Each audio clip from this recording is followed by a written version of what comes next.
और चलिए आगे बढ़ते हैं। यूपी में शहर शहर घुसपैठियों पर जबरदस्त एक्शन जारी है। यूपी के हर जिले में रात के वक्त ऑपरेशन टॉर्च चलाया जा रहा है और घुसपैठियों की पहचान हो रही है। देखिए आप। यूपी में घुसपैठियों की खैर नहीं है। ये वीडियो मुजफ्फरनगर जिले का है, जहां सड़क किनारे झुग्गी झोंपड़ियां डालकर रह रहे बाहरी लोगों के खिलाफ प्रशासन ने ऑपरेशन टॉर्च चलाया। इस दौरान पुलिस ने झुग्गी झोंपड़ियों में जाकर रहने वाले लोगों का सत्यापन किया। ये अभियान मुख्यमंत्री जी के आदेशों के तहत ऐसे किराएदारों का, बाहर से बसे हुए लोगों का या फिर कुछ ऐसे अवैध रूप से बसे हुए प्रवासियों का सत्यापन कर रहे हैं। संभल में अवैध रूप से रह रही 3 महिलाओं समेत 6 बांग्लादेशी नागरिक पकड़े गए। नागरिकता के दस्तावेज नहीं मिलने पर जिला स्तरीय कमेटी ने कागज पूरे करने के निर्देश दिए। गृह मंत्रालय के आदेश पर बनी जिला स्तरीय कमेटी के सामने ये 6 लोग पेश हुए। मऊ में अवैध रूप से रह रहे लोगों के खिलाफ ऑपरेशन टॉर्च अभियान तेज कर दिया गया है। एसपी के निर्देश पर जिले के कई थाना क्षेत्रों में सत्यापन कार्य जारी है। तो राजधानी लखनऊ में भी झुग्गियों में ड्राइव चलाकर जांच पड़ताल की जा रही है।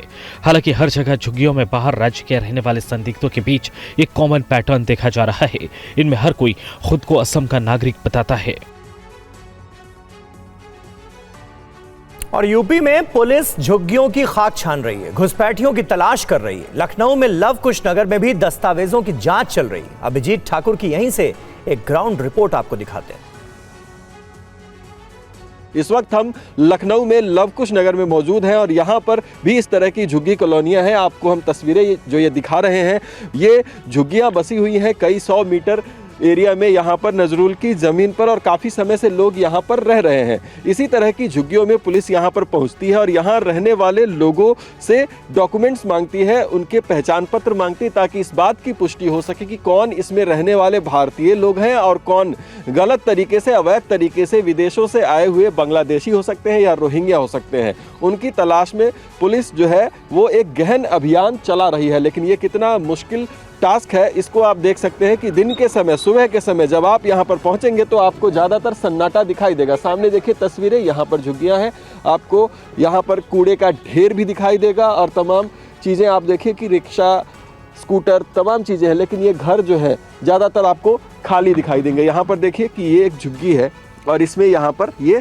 ताला लगा हुआ है। यहाँ पर लोग इस वक्त मौजूद नहीं है। संभल के दीपासराय पुलिस चौकी का आज विधि विधान से उद्घाटन किया गया। ये चौकी समाजवादी पार्टी के सांसद जियाउर रहमान बर्क के आवास से सिर्फ 100 मीटर की दूरी पर है। इस पुलिस चौकी की नींव 24 नवंबर 2024 के हिंसक घटना के बाद 4 मार्च 2025 को रखी गई थी। उद्घाटन समारोह जुमे की नमाज से पहले दीपासराय मोहल्ले में आयोजित किया गया। लक्ष्मी नारायण मंदिर के आचार्य ब्रजकांत मिश्रा और हर्षित शर्मा ने सीओ असमोली कुलदीप कुमार की उपस्थिति में मां दुर्गा सप्तमी का पाठ कर पूजा अर्चना की। पीएसी और आरपीएफ तैनात रही। इस चौकी का निर्माण आम जनता की सुरक्षा और अपराधियों पर कड़ी नजर रखने के लिए किया गया है। इसका निर्माण 9 महीने 13 दिन में पूरा हुआ। पुलिस चौकी तमाम आधुनिक सुविधाओं से लैस है। संभल के दीपासराय का पुराना आपराधिक इतिहास रहा है। चाहे 1978 के दंगे की बात की जाए तो उस दंगे की शुरुआत भी दीपासराय से हुई थी। पिछले साल यानी कि 2024 नवंबर में हुई हिंसा के जो तार थे वो भी दीपासराय से जुड़े हुए थे। और शारिक साठा जो कि दुबई में बैठा हुआ डॉन है, वो भी दीपासराय का रहने वाला है और उस हिंसा के लिए विदेशी हथियारों का जो प्रबंध था वो शारिक साठा ने किया था।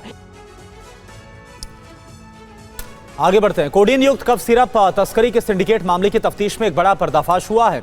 इस मामले में ईडी की टीमों ने देश भर में 25 ठिकानों पर कार्रवाई की है। आप पूरी खबर देखिए। कोडीन युक्त कफ सिरप मामले में पूरे देश में बड़ी कार्रवाई हो रही है। लखनऊ, वाराणसी, रांची, अहमदाबाद, जौनपुर और सहारनपुर में ईडी की टीमों ने छापामारी की है। देश के 25 ठिकानों पर ईडी की रेड हुई है। सुबह 7:30 बजे कोडीन युक्त कफ सिरप मामले में ईडी की कार्रवाई शुरू हुई। मुख्य अभियुक्त शुभम जायसवाल से जुड़े लोगों के खिलाफ भी एक्शन हुआ है। 30 एफआईआर के आधार पर यह कार्रवाई की गई। इस मामले में पिछले 2 महीने में कई अभियुक्तों के खिलाफ एफआईआर दर्ज हुई है, तो कई फर्जी पते और फर्जी फर्मों का भी पर्दाफाश हुआ है। इस मामले में अब तक 32 अभियुक्त गिरफ्तार किए गए हैं। कफ सिरप तस्करी सिंडिकेट में 1000 करोड़ से ज्यादा के कारोबार की डिटेल सामने आई है। बड़ी बात यह है कि मुख्य अभियुक्त शुभम जायसवाल अभी तक फरार है। ईडी की टीमें अब मुख्य अभियुक्त शुभम जायसवाल से जुड़े लोगों के ठिकाने खंगाल रही है। कोडिन युक्त कफ सिरप की अवैध सप्लाई के कई इनपुट मिले हैं, तो चार्टर्ड अकाउंटेंट विष्णु अग्रवाल के ठिकानों पर भी ईडी की रेड हुई है।